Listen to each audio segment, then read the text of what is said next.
JB, when you look at the self-inflicted wounds in this one, 29 points off of 17 turnovers, I guess just how frustrated, to see that kind of performance out of your guys. Yeah, I mean, it's hard to overcome that, right? And, a lot of them, were preventable. I thought, and then too many of them came in bunches.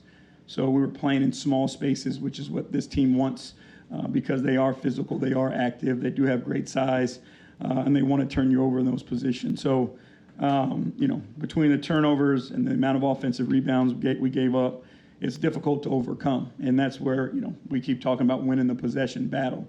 Take care of the basketball, win the board, you give yourself a chance. And when we don't, we struggle. And just how aggressive Orlando likes to defend, how difficult did that make things just to get shot creation going? Well, I thought early and through times that we did a really good job of creating for one another. That second quarter in particular, I thought we did a great job of moving the ball, creating open looks for one another. First quarter as well, shots didn't go, but we still moved and created the best ones. And that's the way you have to play against them, is you have to use their aggression against them. And they keep running, keep rotating, you keep moving the ball. Eventually, you'll get what you want. Coach, along those same lines, in the third quarter, Tim Hardaway Jr. hit a three-point shot. You guys were able to cut the lead down to 1. Then after that, Orlando just went on one. Can you just talk about what kind of transpired in that time? I think they are a really good defensive team, to state the obvious. They have the ability, and the comfort with one another to kind of turn it up a notch. And I thought we had a tough period there, trying to find our rhythm, how to play through the physicality, and those types of things. And then again, the turnovers and the offensive boards always, kind of bite you. Just from a rhythm standpoint, does it just take time to maybe adapt to a situation where a guy like Cade is not playing? Obviously, he's done a lot for this team just as far as shot generation.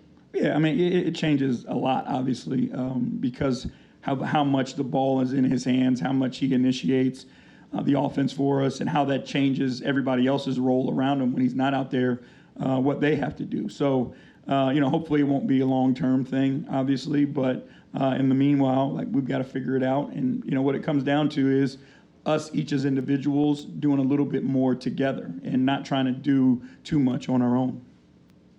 Coach, at this point, Marcus is playing pretty well. He had a season high tonight. He's picking up 94 feet at certain points. What's your assessment of how he's been playing? I thought he's done a really good job. I think he's been a really nice spark off the bench to kind of change the tempo on both sides of the ball.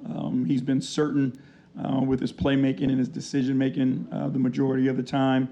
And he's a scoring threat, that defenses have to account for. So I think he's done a really good job in his minutes. Coach, can you talk about the growth you've seen in Franz Wagner's game, particularly since you last saw him in the playoffs last year? Yeah, I mean, there's a confidence there that you can see. There's a swag to him. The talent has obviously always been there. But then when you mix that talent with belief, that's kind of, makes it tough as an opponent to deal with. But, shows the time he puts into his game. He cares about winning. He plays the game the right way. He plays it selflessly. So I think, again, it's just growth, confidence, but, he's a heck of a player. Appreciate y'all. Thanks, sir. Thank you.